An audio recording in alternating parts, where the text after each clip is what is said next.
Sebelumnya kita sudah selesai membahas 3 layer di TCP/IP, yaitu Application, Transport, dan Network.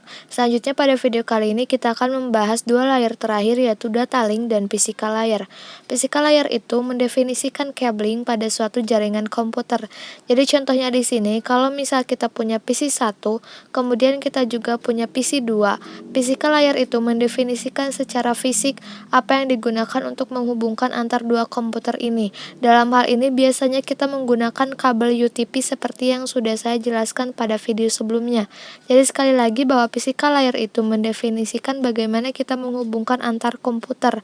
Jadi yang terlihat secara nyata yang bisa disentuh itu adalah physical layer. Sebenarnya pada physical layer itu tidak hanya tentang cablingnya ya. Seperti yang sudah kita pelajari bahwa untuk menghubungkan antar dua komputer atau lebih dalam jaringan komputer itu kita bisa menggunakan wired atau menggunakan kabel, bisa juga menggunakan wireless atau tanpa kabel. Jadi wireless itu juga termasuk di physical layer. Selanjutnya untuk data link layer itu mendefinisikan protokol yang dibutuhkan pada physical layer. Salah satu fitur di data link layer dia punya namanya FCS atau Frame Check Sequence. Jadi dari FCS ini adalah untuk error detection. Jadi di data link nanti dia bisa mendeteksi kalau misal ada error.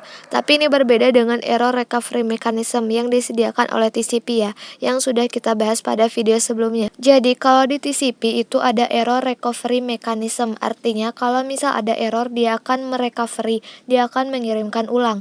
Tapi kalau di data link dia hanya error detection. Artinya dia hanya mendeteksi error saja, dia tidak bisa recovery. Jadi secara sederhana adalah ketika di suatu jaringan komputer itu ada error yang dideteksi oleh data link.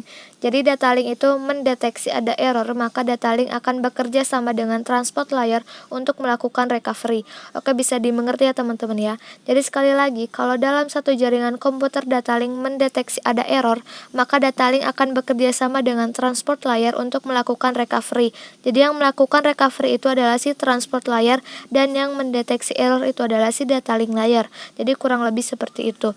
Oke, saya rasa cukup simpel aja pada video kali ini. Jadi kita tadi belajar tentang physical dan data link layer. Di physical itu adalah menunjukkan bagaimana kita bisa menghubungkan satu jaringan komputer baik itu menggunakan wired maupun wireless. Sedangkan di data link layer itu ada fitur yang namanya FCS atau error detection. Oke, saya rasa cukup pada video kali ini. Pada video berikutnya kita akan membahas kesimpulan dari TCP/IP. Sampai jumpa di video berikutnya.